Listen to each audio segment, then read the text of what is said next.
Hola Pipis, ¿cómo están? Bienvenidas, bienvenidos a este nuevo episodio de Deshacer el Hilo. Hoy estamos de nuevo con nuestro formato original en el que van a tener que verme la carita de nuevo.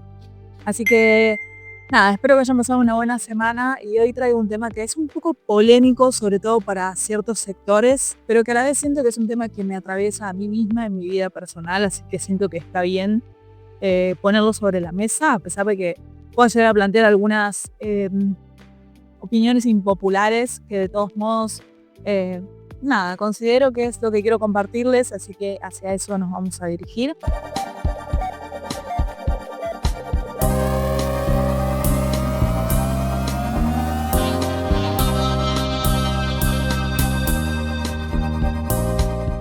Y en realidad creo que tiene que ver un poco con que en algún punto en los últimos años yo misma empecé a cuestionar mi propia búsqueda espiritual o de autoconocimiento, que por ahí me gusta más llamado de esa manera. Y eso como que me empezó a hacer analizar ciertas cuestiones. Yo siento que lo que en realidad me hacía tanto ruido era como esta versión más industrializada de la espiritualidad que fue quedando cada vez como un poco más expuesta y como si en algún punto empezó a plantearse más como una meta, como un objetivo que como un camino real. Así que hoy quiero hablar de la espiritualidad tóxica. No sé si alguna vez se lo plantearon, quizá no les parezca interesante el tema, pero de todos modos me encantaría invitarlos en esta reflexión que tiene un poco que ver con ver la espiritualidad como una búsqueda de significado y no como un dogma que se sigue. Pero antes de meternos de lleno con el episodio de hoy, me gustaría que nos pongamos de acuerdo, o no, quizá con un poquito lo que es la definición de la espiritualidad. Y quizá no es una tarea tan fácil porque cualquiera que intente definirlo le va a pasar que es muy difícil ponerlo en palabras porque hay cosas que son más fáciles sentirlas que explicarlas.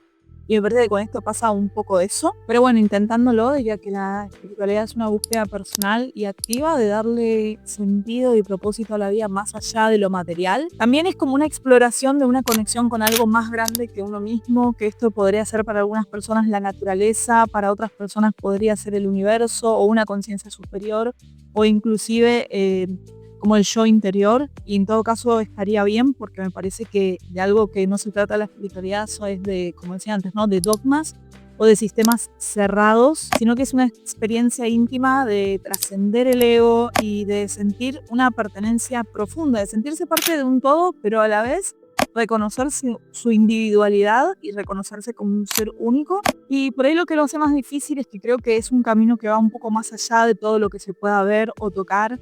Y creo que fundamentalmente es un camino que abraza por sobre todo las dudas o las preguntas más que las respuestas definitivas o cerradas, ¿no? Esto decía antes, ¿no? Me gusta ver la espiritualidad no como un dogma que se sigue, sino como una pregunta que se habita. Y acá me voy a poner un poco autorreferencial porque me parece importante explicar cuál es el motor de dónde surge esta observación y quizá esta crítica o este planteo desde mi punto de vista. Y me parece que lo fundamental para tener en cuenta es que siempre fui una persona sumamente curiosa desde muy chiquita. Tenía como una gran necesidad de conocer un montón de cosas y de explorarlas y de entender los temas a fondo, de cuestionar casi todo, desde la función de la religión, pasando por la sociedad que me rodeaba, y a veces planteos también muy existencialistas con respecto a cuál era el sentido de la vida. Pero creo que fue recién mucho de más adulta y en un momento en el que yo tuve que también enfrentar otra parte de mi personalidad que era fundamental y que tenía que ver con esa misma intensidad con la que atravesaba las cosas y esa sensibilidad que me caracterizaba. He hablado de esto en otros episodios con respecto a ser una persona paz y demás.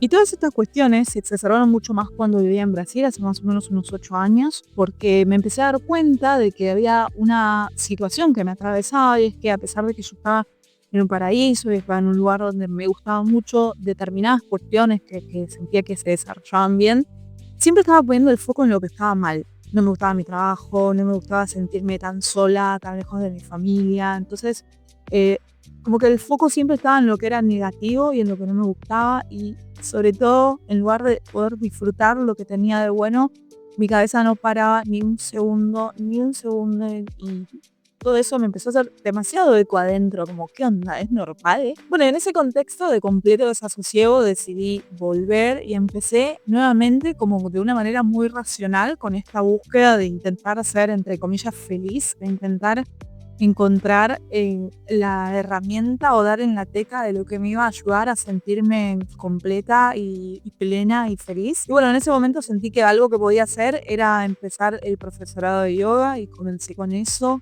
que honestamente fue la punta del iceberg de todas las herramientas y todas las técnicas que fui incorporando a lo largo de todos estos años, que a veces miro para atrás, a veces en el presente me parece que no pasó tanto tiempo, pero cuando miro para atrás sí fue mucho tiempo y en el medio sé muchas cosas.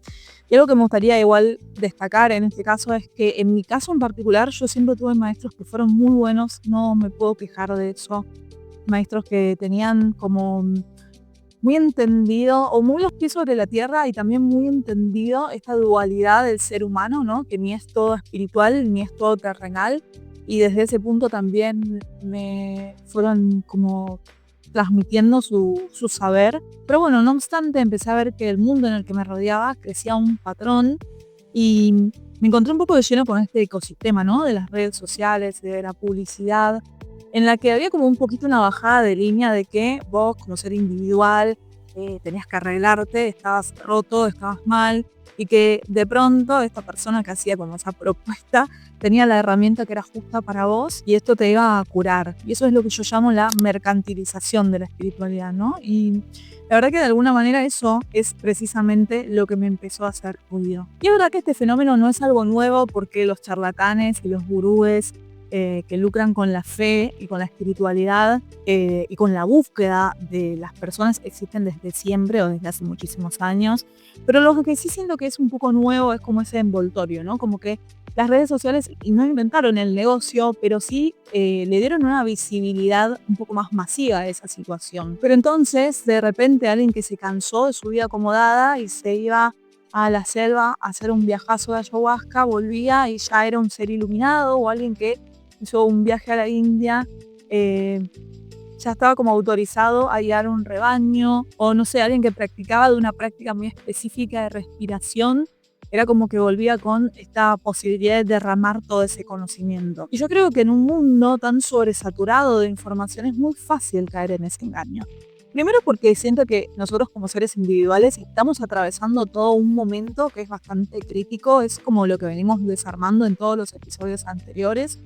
Estamos como replanteando un montón de cosas que nunca nos habíamos dado cuenta de que esto estaba pasando. Pero imaginemos cuándo más una persona que está teniendo una crisis de ansiedad o que está viviendo con muchísimo estrés o que está en una búsqueda muy profunda de encontrar una respuesta o un camino y que en lugar de encontrar una guía honesta de alguien que le diga yo puedo ayudarte en estos conceptos o puedo ayudarte hasta acá, se encuentra con una oferta que le promete una solución definitiva y que casi siempre estas soluciones son también rápidas. Y por supuesto que creo que es fundamental mantener un pensamiento crítico acerca de lo que consumimos y de lo que incorporamos en nuestras vidas y saber también leer los discursos de fondo y no estar siempre como comprando cualquier cosa, ¿no? Como mantener una mirada activa frente a lo que nos presentan como la solución. Y algo que me parece también bastante peligroso en toda como esta bajada de línea y que lo voy a desarrollar en un ratito, y tiene que ver con la trivialización de conceptos que son bastante profundos y que en estos casos se empaquetan en cosas muy simplistas solamente para que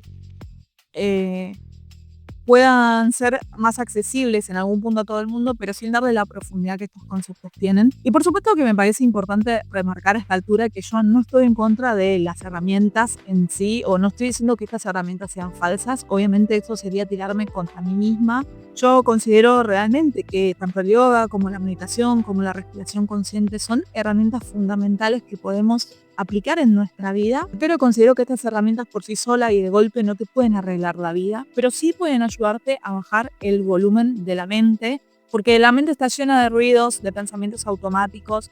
Creo que es eso lo que no nos deja ver con claridad lo que está pasando, y estas herramientas de autoconocimiento, a mi criterio, sí creo que nos ayudan a darnos como un espacio, como si pudiéramos poner un freno de mano a eso que está ocurriendo y de golpe poder sentarnos cara a cara con eso y decir, bueno, estoy observando que esto sucede y que quizás por primera vez en mucho tiempo que uno puede ponerse cara a cara frente a ese problema y darse cuenta de que por ahí está en un trabajo tóxico, en una relación que le hace mal o que tiene miedos que lo paralizan. Y creo que solo cuando podemos ver las cosas como son, bajar el ruido mental, es que podemos empezar a tomar decisiones y acciones como más coherentes, ¿no? Porque obviamente no vamos a poder cambiar lo que ya pasó, pero sí vamos a poder mejorar nuestra calidad de vida en el sentido también de poder lidiar diferente con las emociones, aprender a atravesar las situaciones como son o aprender a alejarnos de las situaciones que realmente nos hacen mal y poder cambiarlas, que por ahí de otra manera uno viviendo en automático no puede hacerlo. Pero creo que en esta búsqueda lo más importante es poder ser sincero con uno mismo, ¿no? Si hay patrones que se repiten, que me afectan,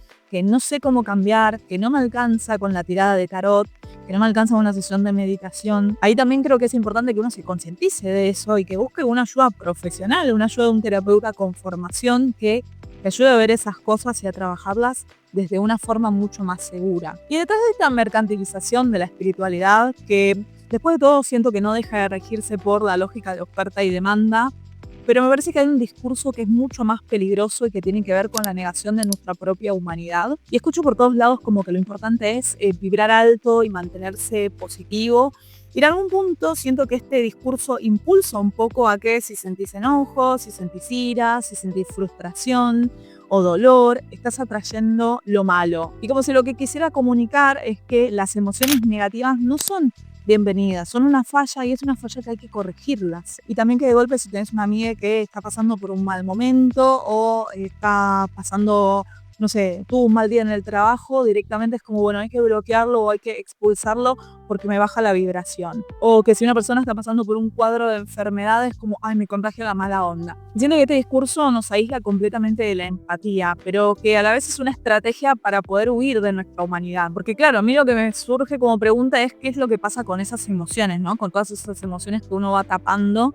¿Y qué es lo que pasa si alguien está sintiendo que la vida es una porquería o que se siente mal con las cosas que le está pasando y que en lugar de enfrentarlas o poder plantarse frente a eso, es como, bueno, se va tirando todo abajo en una alfombra de negación extrema y pura, ¿no? Lo que decíamos un poco en el episodio anterior, esto de rechazar la sombra, de ocultar el dolor. Y eso, desde mi forma de ver las cosas, es un gran engaño. Siento que las prácticas utilizadas de esta manera son como una purita que uno pone en una herida, pero para tapar lo que está debajo. Y que la búsqueda de autoconocimiento es algo muy personal y que un poco que obliga a cada quien a atravesar el abanico completo de las emociones que conforman al ser humano y que en todo caso el ser humano deberá aprender a trabajar estas emociones, deberá aprender a lidiar con estas emociones, pero un poco esto que decíamos la semana pasada, ¿no? En la voz de Jung, que uno no se ilumina fantaseando figuras de luz, sino haciéndose cargo de la sombra que lo habita uno, que habita sus situaciones. Tampoco me parece que se trata de regocijarse en el malestar, ¿no? Porque a veces por ahí lo que estoy diciendo se puede entender como eso, pero no, me parece que tiene más que ver con reconocerlo y que al reconocerlo en sí es como la única forma que uno tiene de crecer. Y acá un planteo que me gustaría hacer también es que esta búsqueda de autoconocimiento no debería ser nunca una promesa instantánea de que te vas a curar de tu ansiedad, de tu estrés, o que te va a devolver la confianza en vos, o que inclusive vas a encontrar tener de la noche a la mañana más amor propio. Porque a veces creo que es más como lo contrario, ¿no? En esta búsqueda honesta, estás un poco obligado, obligada a replantearte todas tus bases, todas tus creencias, y a intentar liberarte de la ilusión de todas las como de todas las ideas que fuiste formándote a lo largo de tu vida y que por ahí es eso mismo lo que te guía a estar en los lugares en los que estás o en las situaciones en las que estás. Entonces, a primera vista, esto no va a ser ni cómodo ni fácil. Es más, puede llegar a ser bastante heavy y que inclusive podría llegar a traerte más ansiedad o más estrés porque de golpe estás viendo un montón de cosas que vienen a tu puerta y que por ahí durante un montón de tiempo habías ignorado, habías fingido demencia frente a eso. Y no te queda otra, o sea, no puedes escapar. Por eso me parece importante destacar como que la espiritualidad no es un parche, sino que es más bien como una confrontación con todas esas cosas que uno había tratado de esconder abajo de la alfombra, ¿no? Y creo que a veces venderle a las personas esta ilusión de bienestar inmediato es una publicidad engañosa. Y acá también veo como un tema de privilegios, ¿no? Porque este nuevo gurú te hace todo como una bajada de que siempre estés feliz, de que manifiestes, de que seas positivo. Y ahí me surge la pregunta como, ¿esta persona alguna vez tuvo que atravesar el estrés de tener que llegar a fin de mes? ¿O tuvo que trabajar alguna vez en un ambiente súper tóxico para poder sobrevivir?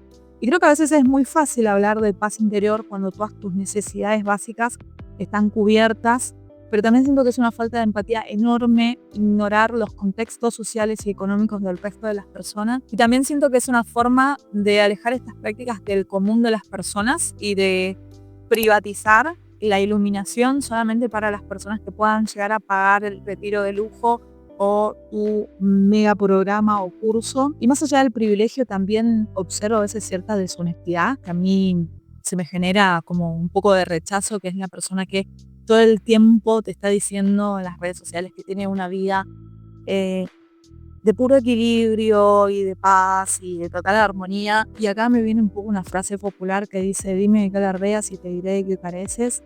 Y siento que después muchas veces estas personas terminan teniendo como actitudes súper incoherentes con respecto a lo que predican.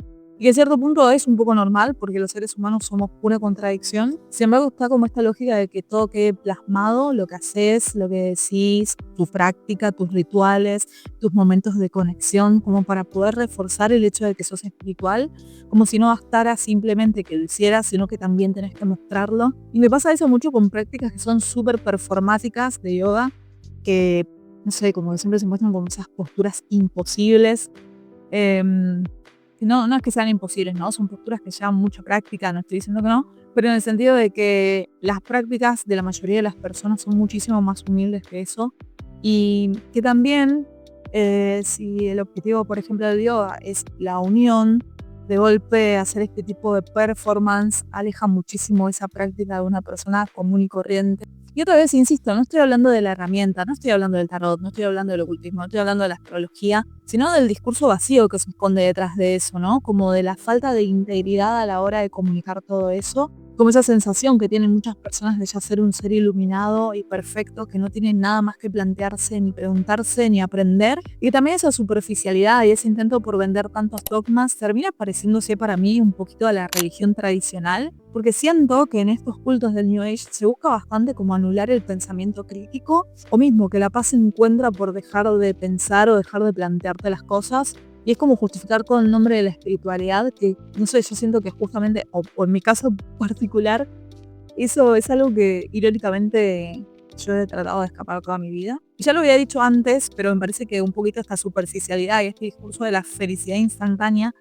tiene ese problema que es el de trivializar conceptos que son muchísimo más profundos. Términos como ley de atracción, vibrar alto o la energía no surgieron de la nada, ¿no? Vienen como de tradiciones ancestrales como el hermetismo, el ocultismo, la cábala, que son ramas de conocimiento que se estudian, se investigan y se transmiten desde hace muchísimos años. Y siento que todo eso se fue perdiendo a lo largo de los años y de golpe la ley de la atracción se engloba en pensar positivo para que te pasen cosas bonitas, cuando en su raíz es un principio hermético que implica un trabajo interno enorme. Y lo mismo el vibrar alto, se saca de contexto todo el tema que pueda tener que ver con frecuencias y de golpe solamente sonreír y ponerle una cara bonita a las situaciones que te van ocurriendo. Cuando también muchas ramas del ocultismo han atravesado esto, pero con trabajos conscientes sobre el mundo invisible y sobre las correspondencias de las cosas. Y otra vez, mi punto no son las herramientas, sino que el problema es la falta de curiosidad y la pereza de quienes las predican. Y siento que no se trata de leer todos los libros y de ser un experto, sino que se trata de la honestidad, de reconocer que hay un camino que es súper profundo detrás de cada búsqueda de autoconocimiento y que no solo es decir soy un ser de luz y creer que ya está, sino que es una búsqueda más profunda, porque de esa manera siento que es una falta de respeto para quienes han dedicado su vida a este tipo de estudios. Y esto me lleva a un concepto que para mí es muy importante, que es el de la individuación, otra vez de la mano de Jung. Y Jung nos decía que la individuación es ese proceso de convertirse en el individuo que uno realmente es. Y que no se trata de intentar ser diferente para llamar la atención, sino que se trata de intentar ser tu ser más auténtico y más completo. Esto es como un camino de autoconocimiento para integrar todas las partes que te conforman. O sea, toda tu psique, no solamente lo que te gusta, también lo que no te gusta, también tus miedos, también tus contradicciones. Porque la meta acá no es ser como tu versión más perfecta, sino ser tu versión más completa. Y por ahí lo que me pasa a mí justamente con esta espiritualidad de redes es que es justamente lo contrario, ¿no? Como que se mata la individuación y se busca mucho más una uniformidad y esta necesidad de que todos parezcamos felices, de que todos parezcamos estar en paz, de meditar, ayunar, hacer yoga, tomate tus jugos verdes. Y insisto, eso en sí mismo no lo veo mal, pero ese no es el único trabajo que uno tiene que hacer por detrás de eso. Porque en el medio te vas a poder sentir frustrado, paralizado, caótico, caótica. Y creo que eso es lo que se esconde también detrás de esta estrategia al trivializar la espiritualidad y tiene que ver con hacerte pensar que ya alcanzaste un conocimiento superior cuando en realidad poco a poco te vas diluyendo en todos estos mandatos y estos dogmas y lo que menos queda es tu esencia. Y al final este camino de aparente perfeccionismo, siento que te lleva otra vez a esa misma prisión de la que uno intenta escapar, donde la libertad de ser vos mismo queda como muy diluida y se pierde en el intento porque lo mejor es que seas un fiel dócil y controlable. Yo esto un poco lo vivo en carne propia porque mi cabeza de periodista con mi sol en Capricornio un poco como que necesita un sustento y una base, ¿no? Me cuesta un montón hablar de cosas que no puedo probar aunque sea en lo teórico y sin embargo, siento que mi parte intuitiva muchísimas veces me dice que hay cosas que no se pueden entender con una parte racional, sino que hay que sentirlas o entenderlas con otra parte mucho más intuitiva. Y creo que esa contradicción es un poco como el equilibrio del ser humano, ¿no? Entre lo terrenal y lo espiritual, entre la razón y el sentir. Pero bueno, después de todo esto que venimos hablando, siento que la conclusión que me surge es que no vinimos a este mundo a ser seres de luz perfectos y sin errores, sino que vinimos a tener una experiencia humana con sus luces y con sus sombras y a sentir que a veces nos equivocamos y a poner límites y a aceptar que hay personas que te hacen daño y que no porque te estén dañando son tus maestros y vos eh, los materializaste de esa manera. Ven que la espiritualidad no es un camino lineal ni un destino y no es algo que se termina en algún momento, sino que creo que es una búsqueda constante y que es un viaje que nos ofrece más preguntas que respuestas. Y la verdad me parece que esa honestidad es lo único que nos va a dar paz. Mi intención con este episodio no es tener una respuesta definitiva, lo digo siempre con todos los episodios, pero es realmente así, sino que por ahí nos podamos quedar pensando un poco sobre esto que estamos planteando y también pensar en esto de no terminar comprando todo lo que se nos vende, sino que aprender a tener un ojo crítico frente a las cosas, porque el verdadero poder no está en seguir a un gurú. Bueno amigos, cuando me puse a editar me di cuenta de que esta parte del video se había grabado sin audio, así que no tengo mucha idea de qué estaba diciendo. Supongo que estaba diciendo algo así como que el verdadero poder no está en seguir un gurú, sino en que puedas encontrar tu propia voz y tu propio camino. Y precisamente el mío en este momento está en hacer esto que llamo deshacer el hilo. Así que quiero invitarles a que se suscriban al canal si llegaron a esta parte y todavía no están suscriptos. También que puedan compartir este video y el resto de los episodios del canal con las personas que sientan que pueden estar interesadas. Y hay cosas que para ustedes quizás sea muy simple, como poner un me gusta, dejar un comentario o todo ese tipo de cosas que en realidad no les afectan, pero a mí me ayudan muchísimo a poder tener la voluntad, las ganas de seguir generando contenido. Les mando un beso muy grande y nos vemos en el próximo episodio.